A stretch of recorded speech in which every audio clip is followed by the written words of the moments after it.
If you're buying a home in Michigan, your taxes are about to change and in a really big way. But how much will they change? And when will they change? And in what cases will they actually go down?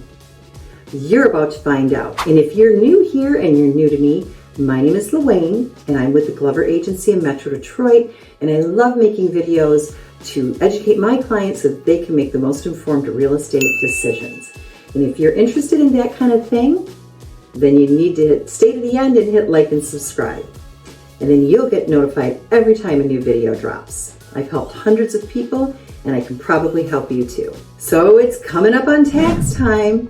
You know, if you look at a residential real estate listing in the state of Michigan, you're going to see a lot of information there. How many bedrooms, how many baths, what is included in the sale and what's not. They even have to disclose to you what's wrong that they know of in the house. But they don't have to tell you if they think it's haunted. Another item that's listed on the real estate listing is what the current owners are paying for property taxes. But what they don't have to tell you is what you're going to be paying for property taxes, and it's going to be a lot different than what they are. So how much the current owner is paying for taxes is crazy because it's kind of a lie. If you're not paying attention, these taxes only apply to the person that is actually living at the home. And they will change as soon as the ownership of the home changes. So we have to go back in time a little bit to 1994, and this is when Michigan approved a constitutional amendment known as Proposal A. And Proposal A changed the tax rules. So you see, before Proposal A, Michigan taxes were based on the assessed value of your home, which was usually about 50% of the resale value.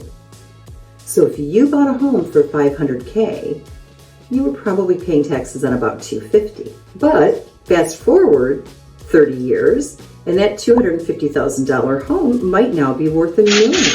And your taxes kept going up with the value of the home. So what's the problem with that? Well, at least in Michigan, we have a very large amount of automotive retirees. This is a very automotive-driven state. Many people worked for General Motors, especially back in the 50s, 60s, and 70s and 80s, and were of retirement age. So we had a very large population, some of my family included, that were living on a fixed retirement income. And their homes kept going up in value, and even though their home was paid for, they may have gotten to the point where they were paying so much in property taxes that they could no longer afford to live in their homes. And apparently this was happening more than I realized at that time. So what Proposal A did is it changed the way that taxes were figured in Michigan. It capped the value of your home at the purchase price. And going forward, your taxes while you own the home could only go up by the rate of inflation or 5%, whichever is less, max, which is a pretty good thing. It's just the problem is that when you have new buyers looking at your home, they don't realize this. And for instance, in my case, when I purchased my last home, my taxes doubled.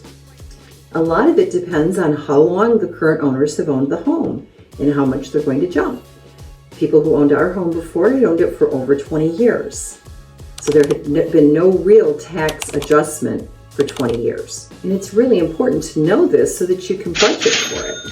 Because if you're having to pay double the taxes that you think, that can, like in our instance, if we wouldn't have paid the escrow, it was going to raise our house payment nearly $1,000 a month.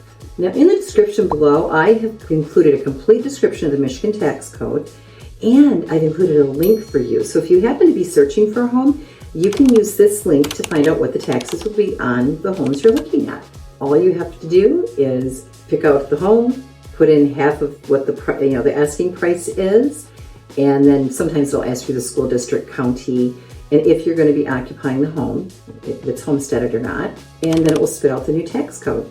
And you know what? 99.9% of realtors never tell you that you can do this. And I think an informed buyer is a happy buyer. You know, recently I had clients looking at a home in Birmingham, Michigan, and from what the taxes were on the listing, they were going to be $7,000 more a year for my current buyers. And that's a pretty good change in what your mortgage payment's going to be. And you know, sometimes you can buy a house in Michigan and the taxes might actually go down. So this happens under the homestead exemption. If you are an owner-occupant, then you can take the home that you're living in and you get an exemption on the taxes, which usually drops it to anywhere from 30 to 40%. And you can own, of course, as many homes as you want, but you can only have one that you use as your primary residence that you can take this tax break on. So in Michigan, it is not unusual for people to have a cottage up north as well as a home downstate. And usually they will take the more expensive home, whichever that is, and oftentimes it's the one downstate, and they will take the tax exemption on that. I know this can be confusing, but if you buy a home that was used as a rental, for instance, or it was not their primary residence, chances are your taxes will go down or stay the same. So see, it's not all doom and gloom. So if you still want to buy a home here in Michigan, reach out. I'm sure that I can help you. And be sure and check out the information below if you're looking for a place to live in Michigan. Have a great day.